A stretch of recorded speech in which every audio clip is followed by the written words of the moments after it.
I hope all of you can see the screen. স্ক্রিনটা দেখা যাচ্ছে তাই তো? ওকে হ্যাঁ স্যার। ওকে ঠিক আছে, তাহলে এইটা যেটা আমরা দেখতে পাচ্ছি, হ্যাঁ, এইটা মোটামুটি সবথেকে প্রথম একটা electron micrograph of the intact eukaryotic sell.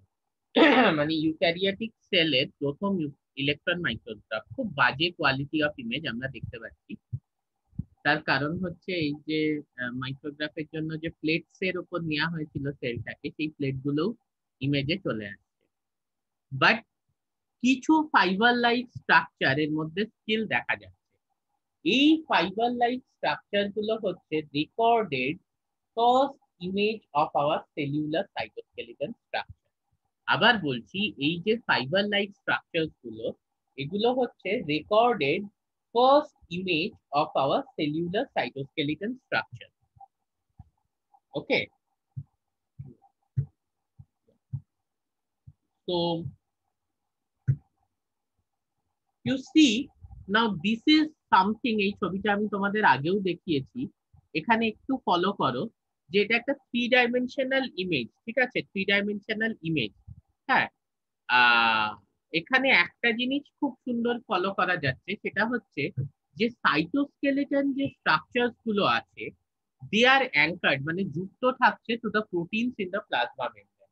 ঠিক আছে, এই যে ব্যাপারটা, এটা সেলের শেপ মেনটেন করছে, as well as through the cell যে মুভমেন্টটা হচ্ছে সেটাকেও অ্যালাউ করছে। কিন্তু এই সাইটোস্কেলেটনটা, এটা মাথায় রাখতে হবে, it is a dynamic structure. Dynamic structure মানে কি, এটার ব্যাপারে কোনো স্ট্যাটিসিটি নেই যে এখন যেরকম আছে 5 ঘন্টা পরেও প্রত্যেকটা microtubule, microfilament, intermediate filament same ভাবে থাকবে, তা কিন্তু নয়। their dimension reduces and their dimension increases। আমরা দেখেছি অ্যাক্টিনের ক্ষেত্রেও আমরা দেখেছি, ঠিক আছে, কিভাবে প্রোটিন সিকোয়েস্টার করে রাখে। এন্ড অফ লেট এটাও আবিষ্কৃত হয়েছে যে অ্যাক্টিনেরও কিন্তু একটা গ্রোয়িং এন্ড আছে এবং একটা কিন্তু ডিসোসিয়েটিং এন্ড আছে, লাইক মাইক্রোটিবিউল। ঠিক আছে, তো the take home message is this microtubules or this microfilament, that is the actin filament, এদের কিন্তু একটা রিপোলারাইজেশন এবং ডিপোলারাইজেশনের ব্যাপার আছে। তোমরা যখন মাসল কন্ট্রাকশন করেছো, ডেফিনেটলি মাসল কন্ট্রাকশন না পড়ে তো আর এখানে পড়তে আসেনি, ক্লাস 12 এ মাসল কন্ট্রাকশন অবশ্যই পড়েছো। সেখানে তোমরা একটা ব্যাপার পড়ে থাকবে, that is the G actin and the F actin. Sorry, আমার একটু গলায় ইয়ে আছে যার জন্য বারবার কাশি আসছে।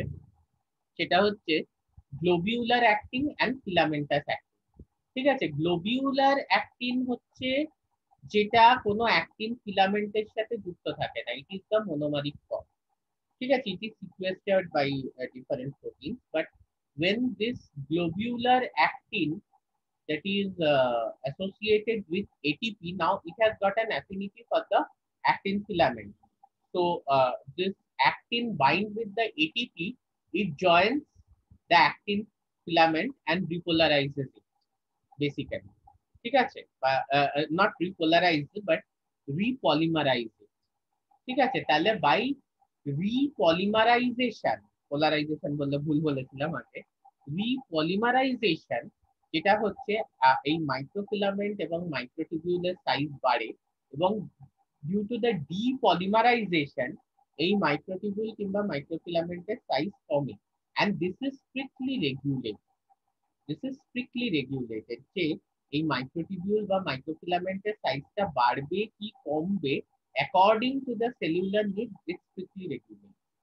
সিমিলারলি উই উইল সি যে এই যে যখন tubulin bind with GTP, that has got a high affinity, মানে GTP is a cap, it has got a high affinity for microtubule. যে মুহূর্তে জিটিপি হাইড্রোলিসিস রেট খুব বেড়ে যাচ্ছে, তখন কিন্তু ওটা সরে বেরিয়ে আসছে। এটা আমি এই জন্য আগে বলে নিলাম, কেউ যেন আমাকে একটা জিজ্ঞেস করেছিল যে স্যার এটা কিভাবে কন্ট্রোল হয়, যে কখন ডিপলিমারাইজ করবে আর কখন রিপলিমারাইজ করবে, কখন ডিপলিমারাইজ করবে এখন আর কখন রিপলিমারাইজ করবে, এটা কন্ট্রোল কিভাবে হবে? মানে আপনার ধরুন স্পিন্ডল ফাইবারের লেন্থটা কখন বড় হবে কি ওটা কাইনেটোকোরের সাথে অ্যাটাচ করবে, আবার কখন ছোট হতে থাকবে যাতে ওটা পোলের দিকে চলে আসে, এটা কিভাবে কন্ট্রোল হবে? This is control by the length of microtubule. Now how the length of microtubule is control, that is actually regulated by the rate of hydrolysis of GT, যেটা আমরা জিটিপি যেটা আমরা দেখব। ওকে, একটু যদি আমরা হিস্ট্রিতে চলে আসি, ঠিক আছে, very very important some of the observation. এখানে আবার কি একটা তোমাদের লিখতে হয়, due to network problem I can join, sorry. যে প্রথমে হচ্ছে গিয়ে ডিসকভারি অফ, মানে আমরা একটা টাইম লাইনে যদি চলে আসি যে দেখো উই নো যে structures like the different organelles have been discovered much before at least 1900, মানে ওটা কিন্তু বিংশ শতাব্দীর আগে ডিসকভার্ড হয়ে গিয়েছিল almost all the structure within the cell, but that's not the case with the cellular cytoskeleton। আমরা দেখছি প্রায় বিংশ শতাব্দীর মাঝামাঝি, দ্যাট ইজ ফ্রম 1942, এটা ডিসকভারি কিন্তু বা এটা একটা ডিসকভারি টাইমলাইন কিন্তু স্টার্ট হয়েছে। হ্যাঁ, for most of the other organelles you will see যে 1900 এর আগে সেগুলো অলরেডি ডিসকভার্ড হয়ে গেছে। তো people were more focused on individual organelles than the structure that facilitates the assembly of this organelle। Okay, একটু যদি আমরা এই হিস্ট্রি বা টাইম লাইনটা দেখি, তাহলে 1942 তে অ্যাক্টিনোমাইসিন মোটামুটি ডিসকভার্ড হয়েছে, যেটা মাসল কন্ট্রাকশনে একটা পার্ট প্লে করে। ঠিক আছে, এবং অ্যাকর্ডিংলি এই প্রোটিন গুলো ডিসকভার হওয়ার প্রায় 10-12 বছরের মধ্যে একটা স্লাইডিং ফিলামেন্ট মডেল দেওয়া হয়েছে যে মাসল কন্ট্রাকশন এক্সপানশন কিভাবে হচ্ছে। তারপরে 1965 মোস্ট ইম্পর্টেন্ট ইয়ার, কেন না first microtubule dependent motor protein dynein আবিষ্কার হয়। দেখো this motor proteins are very important for transport of the cellular cargo. ঠিক আছে, সেলুলার কার্গোর জন্য, ট্রান্সপোর্টেশনের জন্য এই মোটর প্রোটিনস গুলো কিন্তু খুব ইম্পর্টেন্ট। ঠিক আছে, এদের এদের এদের ফাংশনিং এর উপর 70 to 80% of the proper functioning of the cell কিন্তু ডিপেন্ড করে। হাউএভার এদেরকে আমরা যেটা বাংলায় বলে থাকি কাব্যে উপেক্ষিত, এরা অনেকটা সেই কাব্যে উপেক্ষিত টাইপেরই। বাট যে হু studies about dining, when you are studying about the cell, you will study about mitochondria, you will study about nucleus, you will study about ribosome, endoplasmic reticulum. Nobody focuses on dining, even in the research world। তোমরা যখন এখান থেকে BSc MSc করে বেরোবে, বেরিয়ে তারপরে যখন তোমরা রিসার্চ ওয়ার্ল্ডে ঢুকবে, people are really worried about this motor protein। Yeah, some of the labs are definitely working, but then these proteins they play a very very very important role। ঠিক আছে, এই প্রোটিন গুলো কিন্তু একটা অসম্ভব ইম্পর্টেন্ট রোল প্লে করে in দা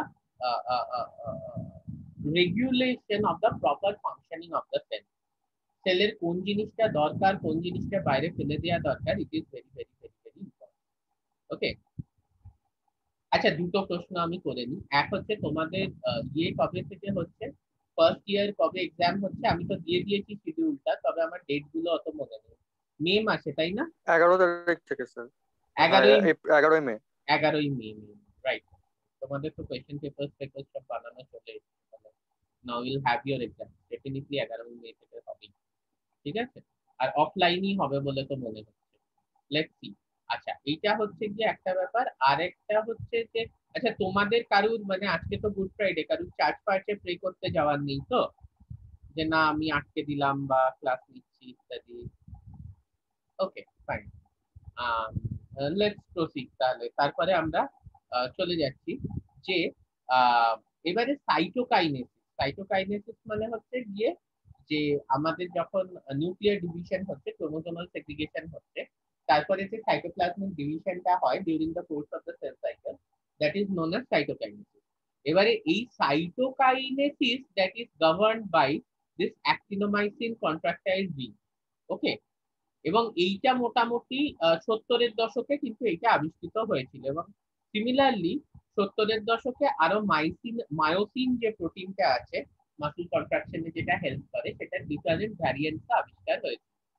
এবং তারপরে 80-র দশকে খুব ইম্পর্টেন্ট মাইক্রোটিবিউল ডাইনামিক ইনস্টেবিলিটি, মানে এই যে ব্যাপারটা মাইক্রোটিবিউলটা কখন গ্রো করবে এবং কখন সেটা আর কি শ্রিঙ্ক করবে, মানে it's polymerisation and it's depolymerisation.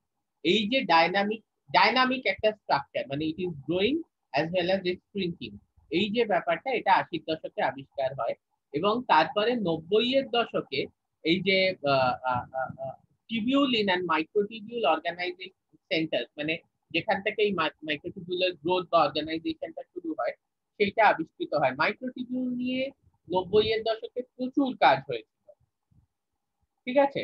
তো দেন again, so these are repetitions, no need to ইয়ে, ঠিক আছে। মোটামুটি দেখো এইগুলো তো আমরা পড়েছি যে কি সাইটোস্কেলিটন স্ট্রাকচারটা কি। সেটা হচ্ছে একটা নেটওয়ার্ক অফ ফিলামেন্টাস প্রোটিন, আমি আগেই বলেছি। Filament form from a few protein, হ্যাঁ। মোনোমার যে প্রোটিনস গুলো আছে, whether it's your tubulin or actin, ঠিক আছে, they form the polymers.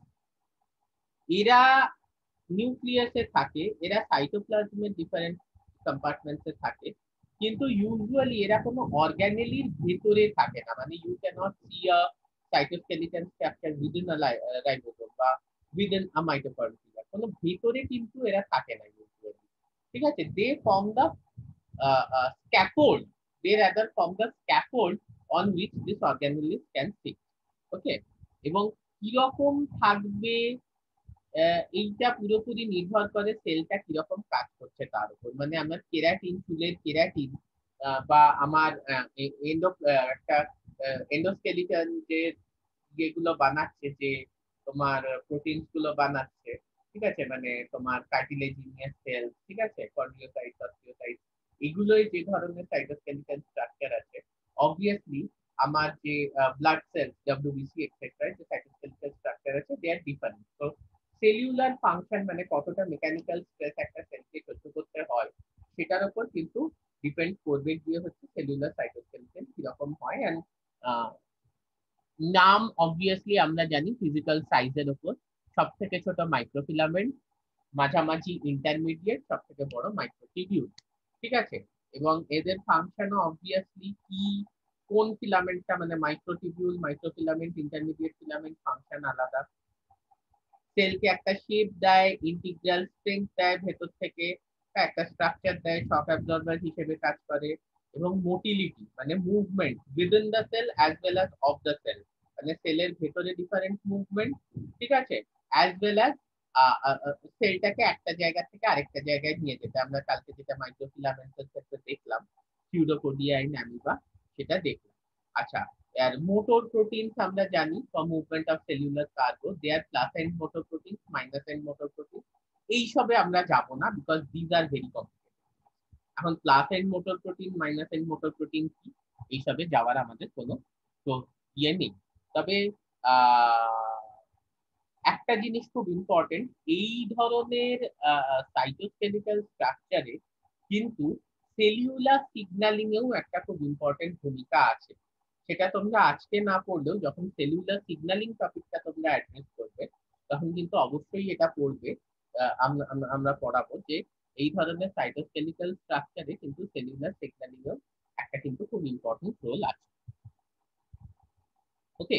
তো এই এই যে সাইটোস্কেলিটাল ফিলামেন্ট, সেগুলো আমরা দেখতে পাচ্ছি যে আবারও এই জিনিসটা তোমরা আগেও দেখেছো, যে মাইক্রোফিলামেন্ট সেটা সব থেকে ছোট অ্যাক্টিন মলিকিউলস দিয়ে, মানে দু সেট অফ অ্যাক্টিন মলিকিউলস, একটা অ্যাক্টিন মলিকিউলের দড়ি, অন্য একটা অ্যাক্টিন মলিকিউলের দড়ি একে অপরের উপর পেঁচানো থাকে, ঠিক আছে। It's kind of a dimer তো বলা যাবে না, টু ফিলামেন্ট, মানে দুটো দড়ি একে অপরের, একটা তোমার কাছে নারকেল, একটা তোমার কাছে এরকম সুতলির দড়ি আছে, আরেকটা সুতলির দড়ি আছে, তুমি একে অপরের সাথে পেঁচিয়ে দিচ্ছ, সেই জিনিসটা হচ্ছে কি অ্যাক্টিন ফিলামেন্ট বা মাইক্রোফিলামেন্ট। সে একটা সুতলির দড়ি আরেকটার উপর পেঁচানো। মোটামুটি 7 ন্যানোমিটার এটা ডায়ামিটার আমরা পড়েছি।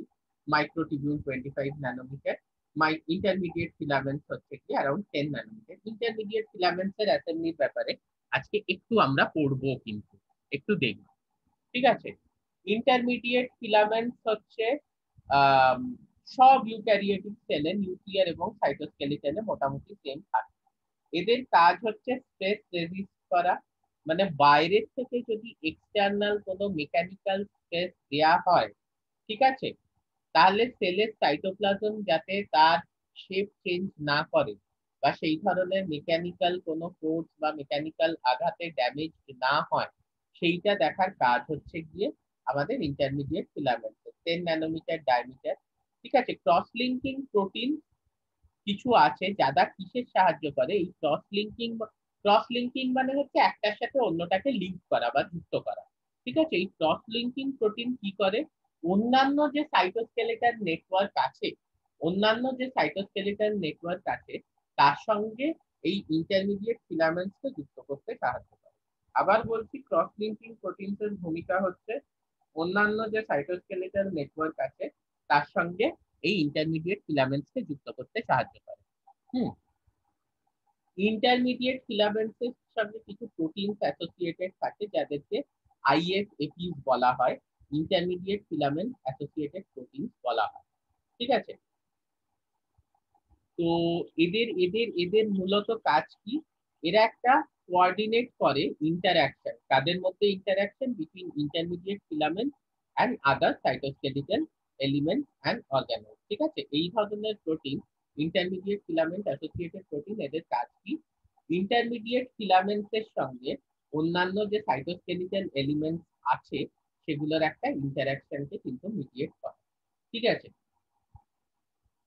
যেটা আমি বলছিলাম, এইখানে আমরা একটু দেখে নিই, এদের এদের টেনসাইল স্ট্রেংথ খুব লার্জ এবং এদের মেন ফাংশন হচ্ছে যে সেটা যাতে মেকানিক্যাল স্ট্রেসকে কিন্তু ইয়ে করতে পারে আর কি।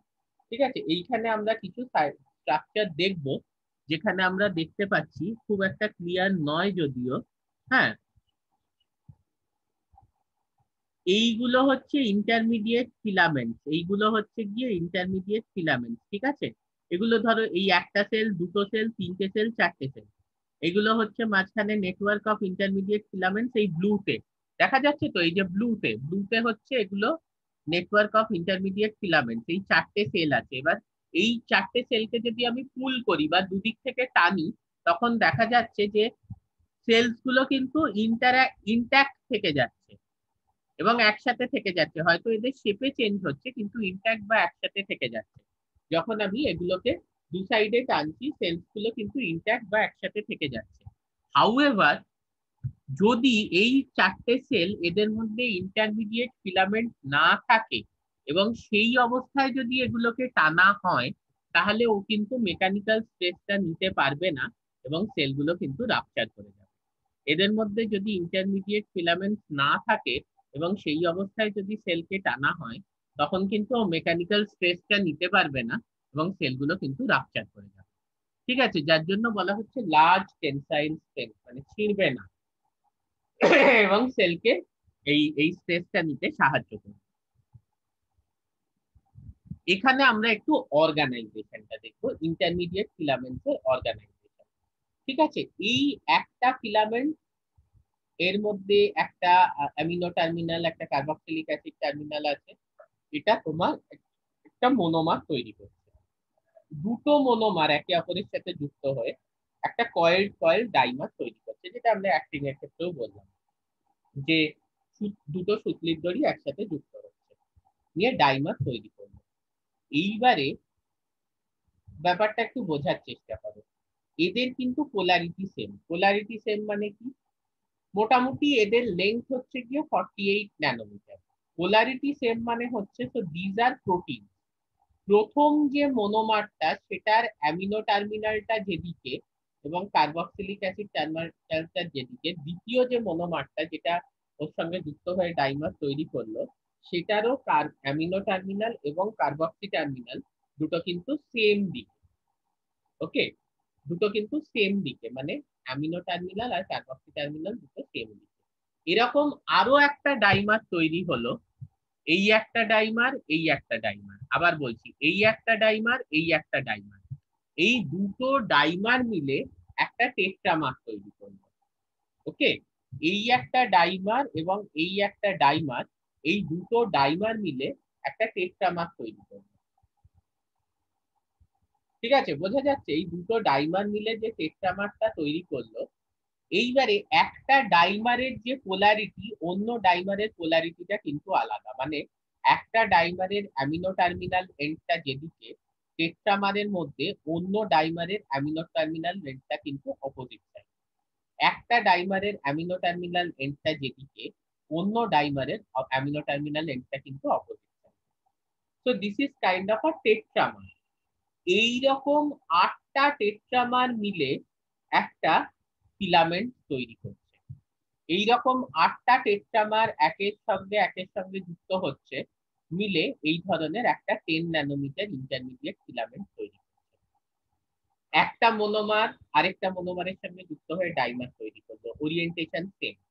একটা ডাইমার আরেকটা ডাইমারের সঙ্গে যুক্ত হয়ে টেট্রামার তৈরি করলো, ওরিয়েন্টেশন ডিফারেন্ট। একটা ডাইমারের অ্যামিনো টার্মিনাল যেদিকে, অন্য ডাইমারের অ্যামিনো টার্মিনালটা হচ্ছে তার অপোজিট সাইডে।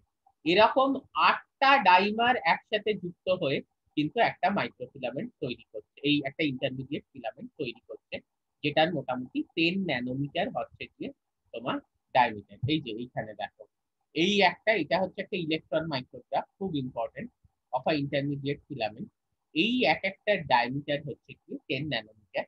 এখানে এরকম 8টা বেসিক্যালি টেট্রামার আছে ইন দা প্যাক ফর্ম। এটা কারোর কোনো ডাউট থাকলে এখানে জিজ্ঞেস করে নাও, কিন্তু it's better to clear the doubts now.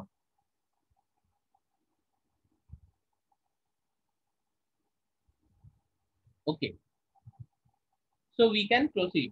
ওকে, দেখা যাচ্ছে 4টে classes, 4 classes of intermediate filaments usually we could see. ঠিক আছে, what are this 4 classes of intermediate filaments? 3টে ক্লাস হচ্ছে এর মধ্যে সাইটোপ্লাজমিক।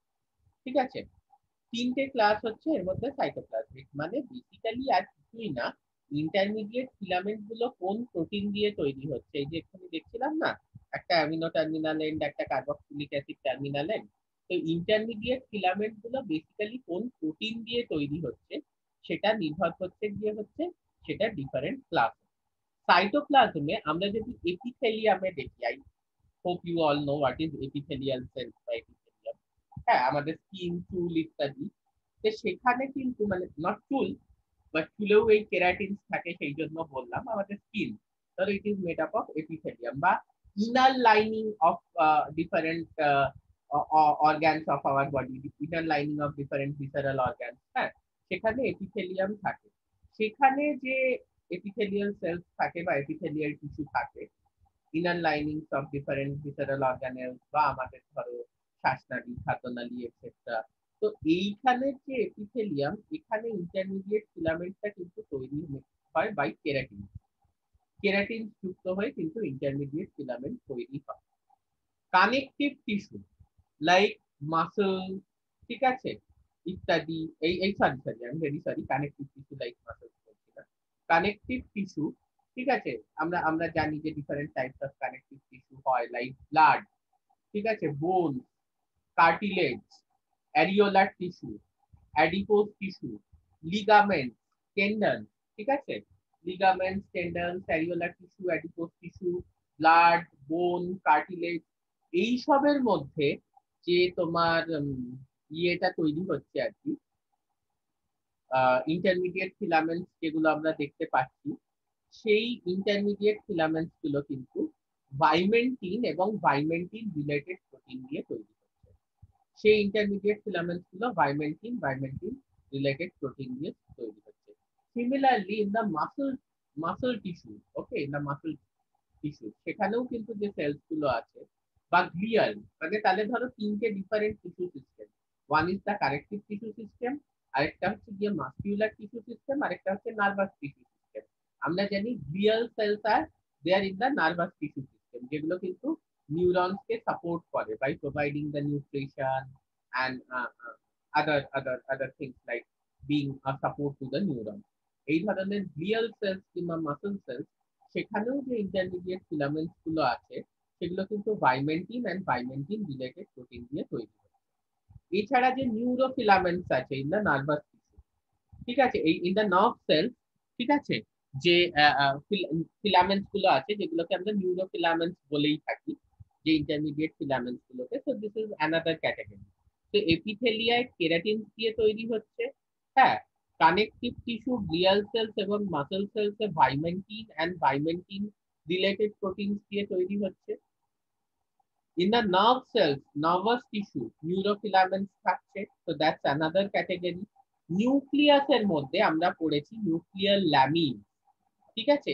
প্রত্যেকটা অ্যানিমাল সেলে যে নিউক্লিয়াস থাকছে সেখানে যে ইন্টারমিডিয়েট ফিলামেন্টস থাকছে তারা কিন্তু নিউক্লিয়ার ল্যামিনস এর সাহায্যে they are constituted. So these are the four different classes: keratins, vimentin and vimentin related, neurofilaments and nuclear lamins. Okay, কিছু ফাংশনস ইন্টারমিডিয়েট ফিলামেন্টস এর। Intermediate filament definitely mechanical strength provide করে।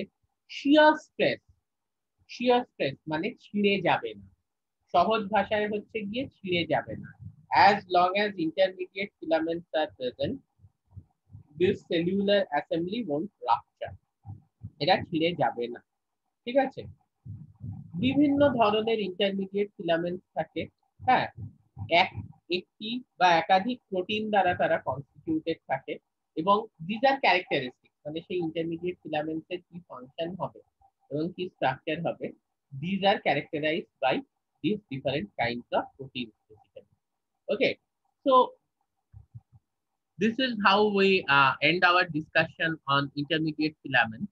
কারুর যদি কোনো কোয়েশ্চেন থাকে বলো। Any one of you having any question?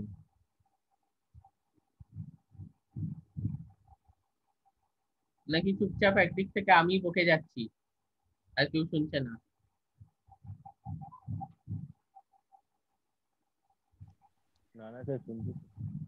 শুনছো? ওকে, আচ্ছা, তাহলে এখন রানিং আউট অফ টাইম, তাহলে এখন আমরা এখানে এন্ড করি। আমি আরেকটা ক্লাস এটার উপর নেব, নিয়ে সেখানে আমি মাইক্রোটিবিউল আর মাইক্রোফিলামেন্টস এর উপর একটা ডিটেইলড ডিসকাশন করে we will end this topic. আমি জানিয়ে দেব মেবি এই রোববার দিন হবে ওই ক্লাসটা, ঠিক আছে। এই রোববার দিন রাতের দিকে হবে, 8টার সময় হবে। I'll let you know. Okay, sir. Okay, so now we end, কারণ আমার 11:30 থেকে আরেকটা ক্লাস আছে। After that, next week we will have an exam on this intermediate filament, on this cytoskeleton stuff. So now I end.